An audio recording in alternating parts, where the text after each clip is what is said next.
Quero convidar todos para o texto que vou ler agora, que está no Evangelho de Marcos. Marcos foi um evangelho dirigido aos romanos. Os irmãos sabem que o Novo Testamento se inicia com 4 evangelhos. Os evangelhos sinóticos, que são 3, e o 4º evangelho. Então, sinóticos, Marcos, Mateus, Marcos e Lucas. E o 4º evangelho é João. O João foi escrito 30 anos depois que foram escritos Mateus, Marcos e Lucas.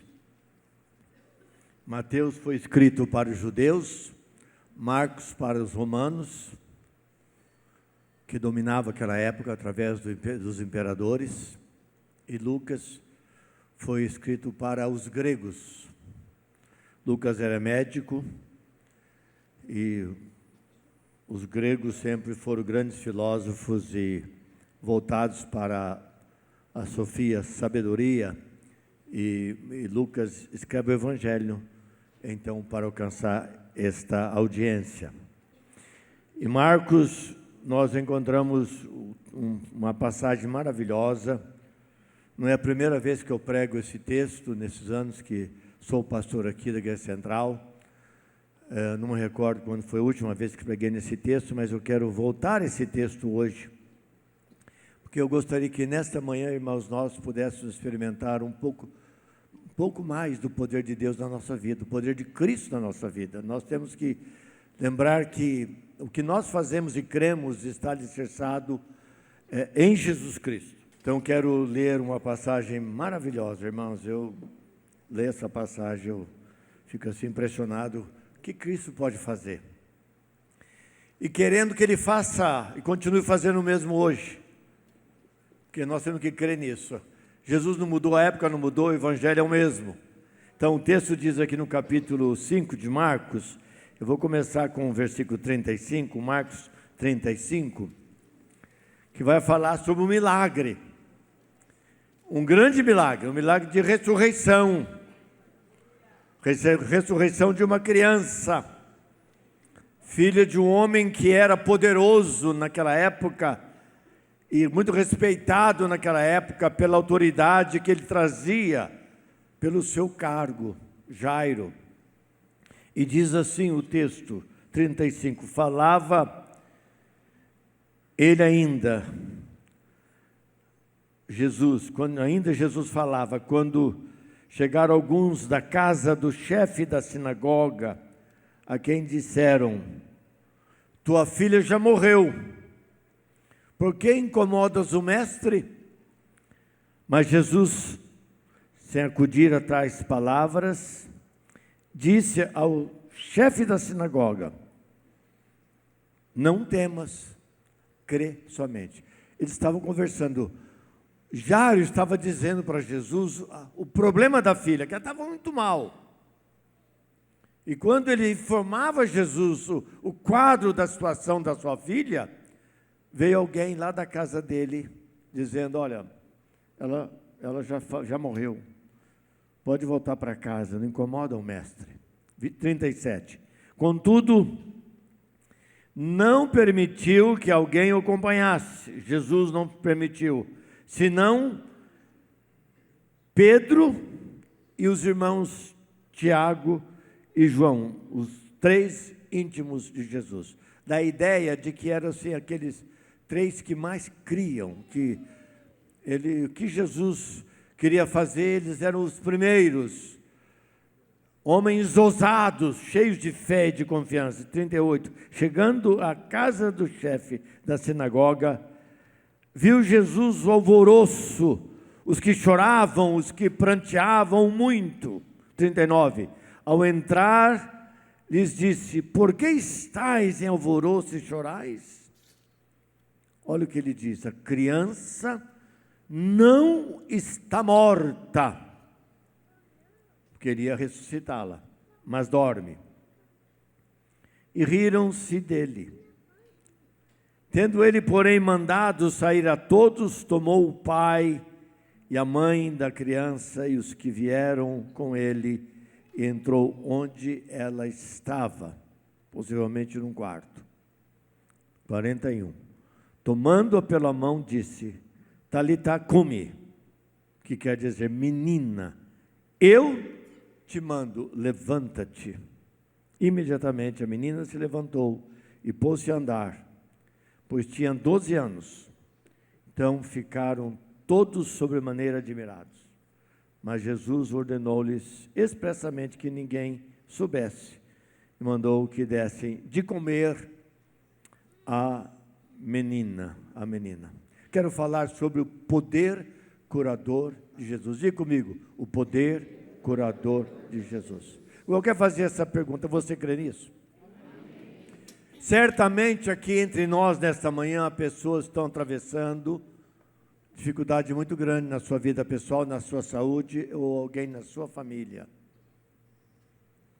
Não estou dizendo o mesmo problema que o texto narra, mas uma crise, uma dificuldade. Eu quero iniciar esta palavra, irmãos, dizendo que Jesus, quem nós cremos? Jesus que tem poder para nos salvar, que nos salvou, aqueles que se renderam ao Senhor Jesus Cristo um dia, seja num culto, seja na sua casa, seja dentro do seu carro, não importa, porque quando Ele toca, não importa onde estamos, não é o lugar que é importante, mas é o ato do milagre dEle transformando a nossa vida, tirando do inferno e nos conduzindo para o céu. Se crê nisso, diga amém. Estou falando do poder curador de Jesus. Jesus tem poder para mudar a sua história nesta manhã. E Ele quer fazer isso. A minha impressão, minhas irmãs e meus irmãos, é que Jesus Cristo está sempre numa expectativa da nossa fé. Ele está sempre aguardando que passo essencial, importante, crucial, que vamos dar em direção a Ele, para deixá-lo realizar algo profundo, transformador e abençoador e eterno na nossa vida, no nosso coração, na nossa casa, na nossa família, no nosso trabalho, nossos sonhos. Vocês ouviram o texto? Eu imagino que não foi fácil para Jairo ter saído da casa dele e procurar Jesus. Jairo não gostava de Jesus. Jairo se opunha a Jesus. Ele era o chefe da sinagoga. Ele era um judeu convicto. Ele não cria em Cristo como Filho de Deus. Mas Jairo, como pai, ele tinha consciência e o seu grande amor pela sua filha. Qual é o pai que não faz o impossível pelo filho ou pela filha, ou pelos seus filhos? Todos nós somos assim. O filho vem e fala de uma dificuldade, qual é a nossa reação? É sair para solucionar a dificuldade. Se é dinheiro, é fazer um pix na hora. Se é um problema de ameaça, é saber quem é o ameaçador. Se é um problema emocional, é procurar ajuda imediatamente. Se é problema de saúde, é fazer uma oração de cura naquele exato momento. Me lembro quando nossas filhas, a Sara, a Priscila e a Ana Lídia, eram pequenas. Criança sempre fica doente. A gente não sabia disso. Londrina muito quente. A gente morava numa casa que era da igreja aqui na Fernando de Noronha. Morei muitos anos naquela casa, que a igreja construiu, vários pastores moraram. Quando eu cheguei aqui, lá em 1984, eu fui morar, o outro pastor foi embora, levou a mudança dele. Embora deixou a casa bem suja, mas nós mandamos limpar. E entramos na casa e a casa tinha vários quartos. Foi uma casa pastoral, tinha o escritório do pastor. É uma casa, na época, uma casa excelente, aqui em frente ao country. Nossas filhas cresceram no country. Eu comprei um título para elas irem nadar e aproveitar o country. Criança gosta de água, de piscina. Acho que a Wanda e eu nunca entramos naquelas piscinas, porque nem tempo a gente tinha. E a gente colocou a cama de uma delas, na parede da janela. E aqui é muito quente, a casa lá era muito quente. O telhado é de Eternite esquenta e vai para a noite inteira. Quente. Aí aquelas janelas que tem aquelas frestas e entrava vento e vivia com dor de garganta. Criança, dor de garganta, dor de ouvido, é constante.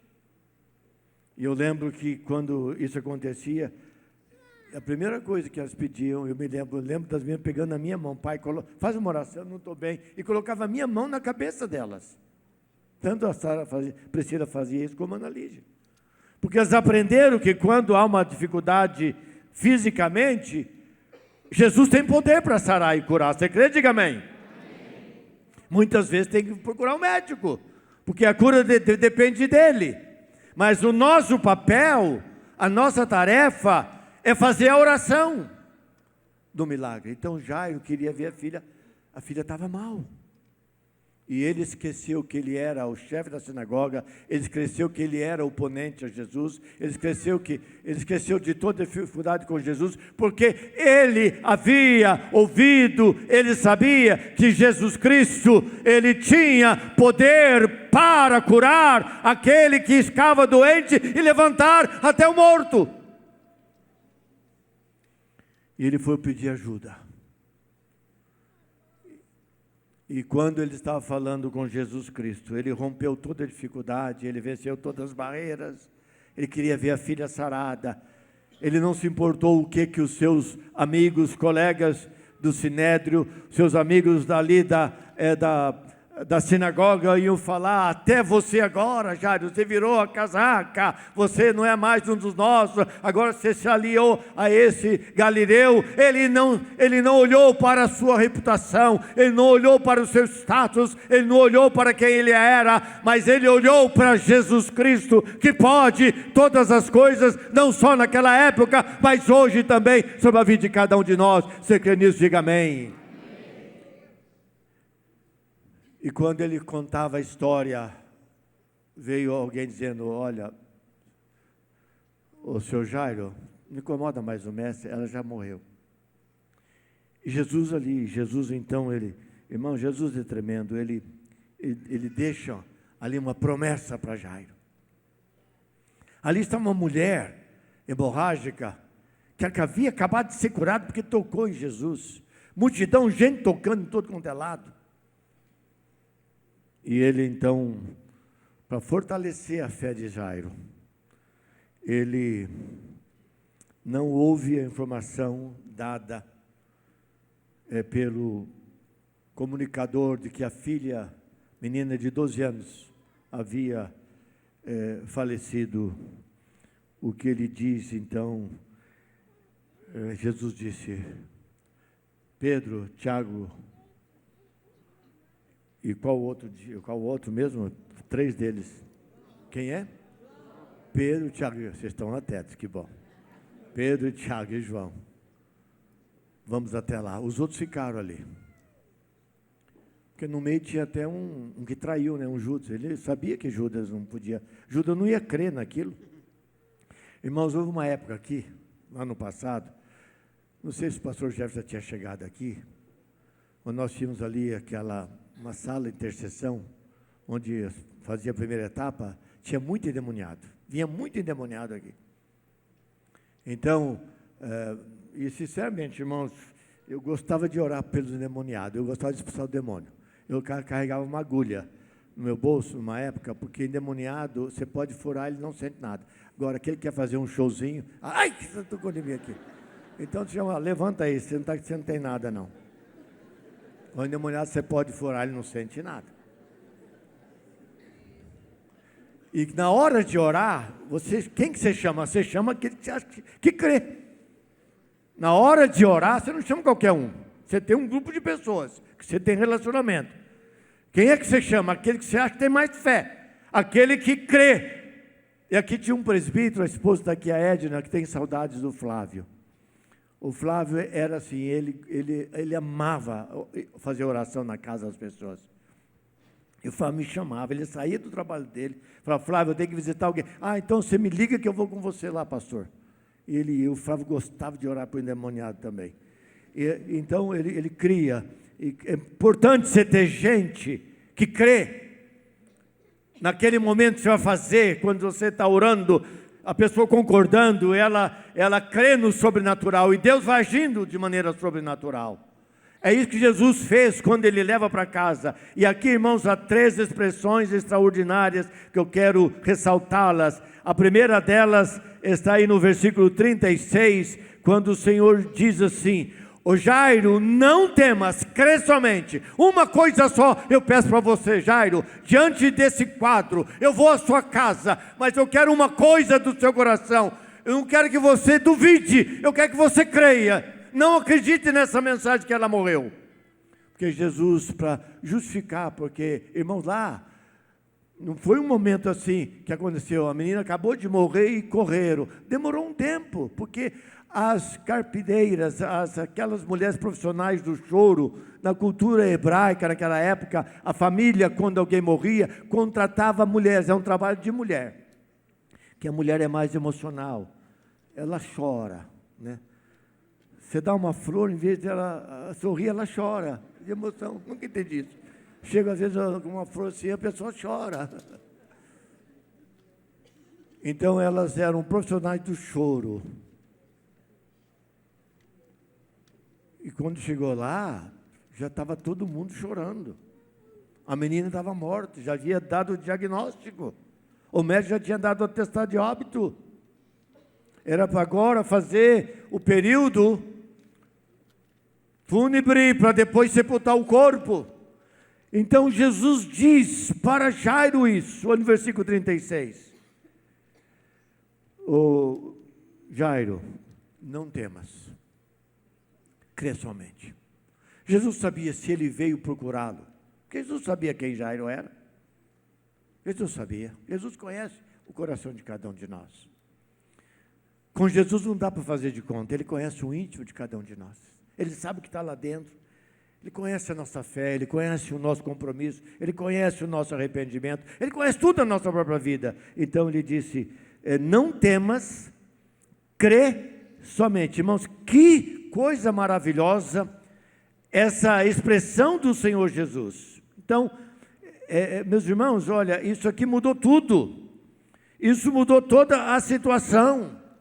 Agora, Jairo, ao voltar para casa, caminhando com o Senhor Jesus Cristo, ele vai dentro do seu coração com uma grande expectativa de, ao chegar na sua casa, ele ver não o quadro da dor, do sofrimento, do choro, da desesperança, mas a alegria do milagre. E antecipava no seu coração o grande milagre que Jesus Cristo faria ali, naquele momento. E ele continuou crendo. Jesus disse, continua crendo. Não temas.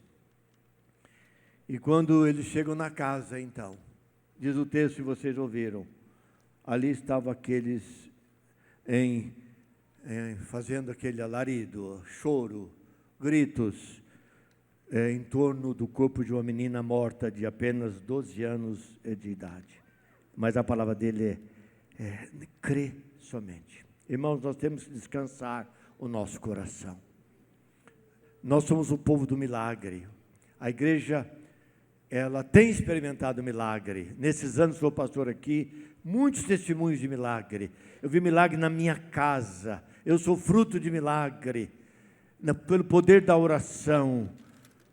O milagre faz parte do lugar aonde Jesus está. E a igreja, quantos testemunhos aqui no telão, de pessoas que estavam passando por dificuldades, que foram para o face a face. É milagre de cura, é milagre de transformação, é milagre de restauração, é milagre de um novo começo, é milagre de uma família ser refeita, é milagre financeiro, é portas que se abrem. Mas nós temos que guardar no nosso coração o que Jesus disse para Jairo. Ele está dizendo para mim e para você, não temas, creia somente. Sabe, meus irmãos, às vezes ele não faz o milagre que nós queremos. No caso, em muitos casos, Jesus não ressuscitou a pessoa, mas Jesus fez outra coisa maravilhosa. Por exemplo, na história de Estevão. Estevão foi o primeiro milagre, foi o primeiro diácono da igreja. E ele foi apedrejado pela sua fé. E ele morreu apedrejado. Jesus não ressuscitou Estevão, mas Jesus mostrou para Estevão um outro milagre. Diz que naquele momento que ele estava morrendo, ele viu os céus abertos, ele contemplou Jesus. O texto é muito claro, lá no capítulo 7 da palavra de Deus, quando diz, vou ler esse texto aqui para você, quando no capítulo 7,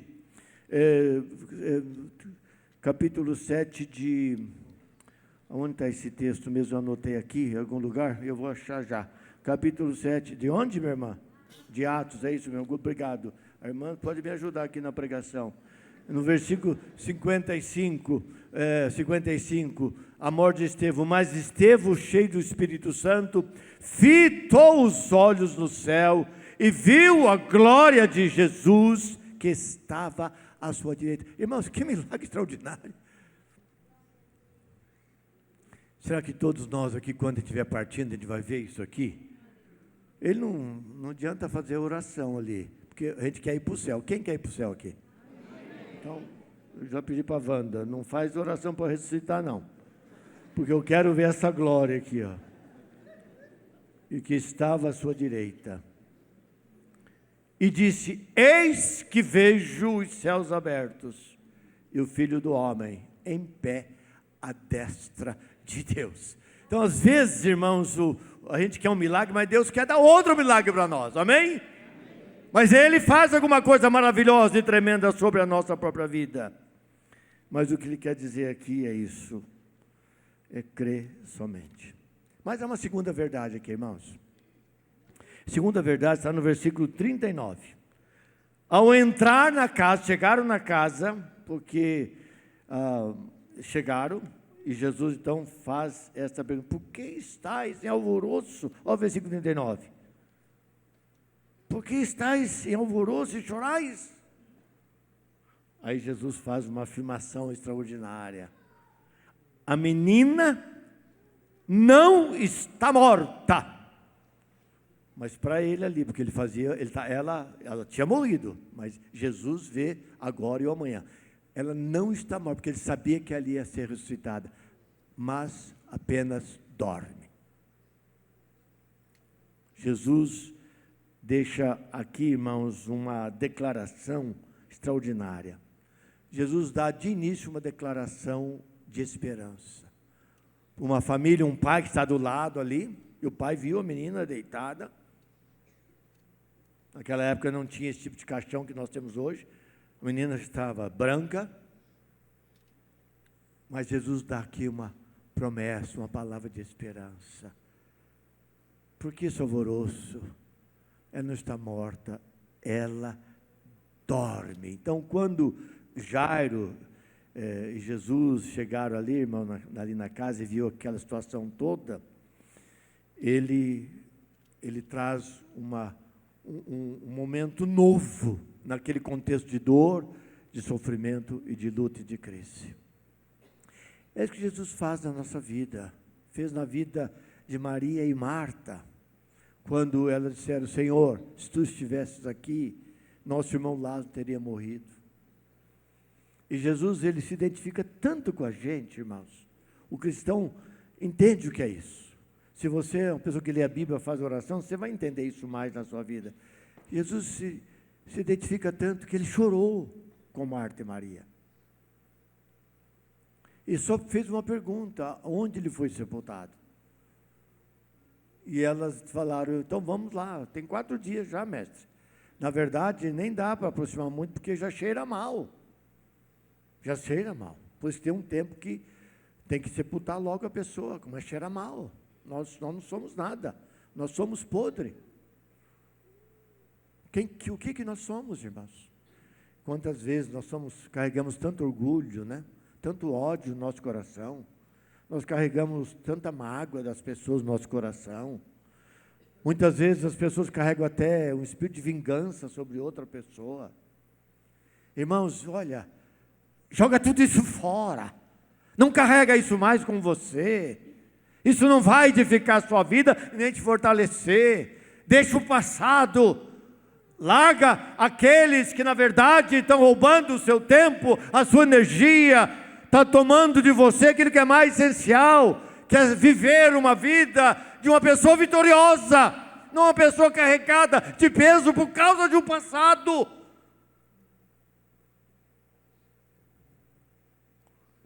E Jesus então diz: ela não está morta, mas ela apenas dorme. Jesus disse isso para a mãe, para o pai. Que palavra de esperança. E o versículo, irmãos, de número 40, diz que riram-se dele quando ele falou que ela dormia. Zombaram de Jesus, não acreditaram em Jesus. Aí Jesus falou: vocês incrédulos, sai daí. Irmão, Jesus não orava e nem fazia milagre perto de gente incrédula, nem perto de discípulo incrédulo. Como eu disse agora há pouco, você tem muitas coisas que tem que fazer com gente madura na fé, gente que crê. Então, eles saíram. E Jesus entrou, versículo 40, aonde a menina estava, no quarto da casa. Certamente ali ela estava. Então, irmãos, Jesus, ele, no momento da nossa vida, quem sabe o momento que você está vivendo, ele tem uma palavra de esperança para você. Irmãos, hoje é dia de milagre na sua vida. Quem sabe há um problema no seu casamento, com o seu filho. Nós atendemos pessoas com tanta luta. No trabalho, você está carregando algo há tanto tempo, já falou com um psicólogo, segundo, terceiro, você vive indo no psiquiatra, você tem dificuldade, você não dorme.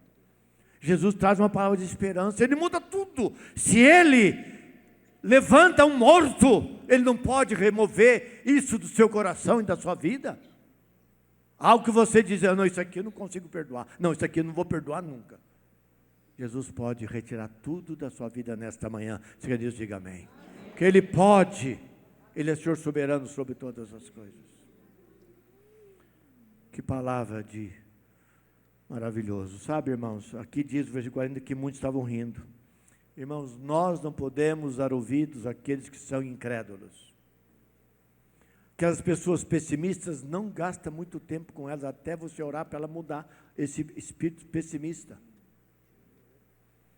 Quando eu falo com gente que está muito pessimista, eu tento eu mesmo falar o tempo todo, porque se ela falar, ela pode me influenciar. Então eu influencio a pessoa, em vez dela me influenciar, ou vou embora, arrumo desculpa, ou então eu preciso sair agora. Porque o negativista é terrível, ele coloca um peso na sua mente, no seu coração, dentro de você, e parece que ele tem razão, e você sai dali miserável. Pode ser um parente, pode ser um marido, pode ser a esposa, e ri de você, não acredita no que você crê. É hora de você lembrar, visualizar aquele que levanta o morto, para mudar a nossa história. Que coisa maravilhosa. Nós temos que crer no sobrenatural. Irmãos, para nós, os crentes, nós não temos que carregar o peso e nem a derrota, porque nós somos mais do que vencedores. Quem diz, diga amém. E para caminhar, irmãos, para o encerramento, em último lugar, aqui tem uma declaração, que é uma declaração de poder. Uma declaração de poder. Versículo 41. Quando então ele entra só com o pai, mãe, os irmãos daquela menina, Pedro, Tiago e João, como a irmã me ajudou ali, Jesus, sai todo mundo daqui. As carpinteiras ali, pode sair todas. Aquele povo ali, choradeiras, pode sair todos vocês. Diz o versículo: Jesus toma a menina pela mão e diz: Talitá cumi. Menina. Outras palavras, irmãos, menininha. Talitá significa menininha. Ou queridinha. Cumi. Levanta-te. Irmãos, uma ordem. Ele é Deus. Jesus não ficou alisando, nem dizendo, nem influindo.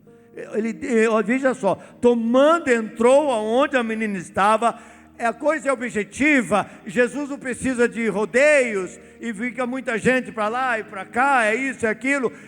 Jesus, quando faz, ele faz e faz de maneira plena, completa, extraordinária e eterna, e ninguém consegue mudar o que ele faz. Ele pega na mão e diz: Talita cumi, eu te ordeno.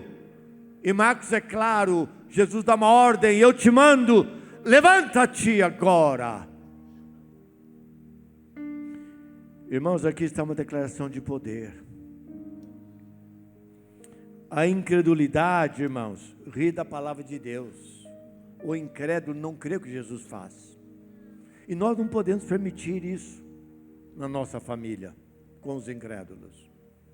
Como é bom você estar num ambiente de fé na família, não é isso? Quando a família se reúne, irmãos, seja na festa, nós saímos numa época de festa, Natal, Ano Novo, etc.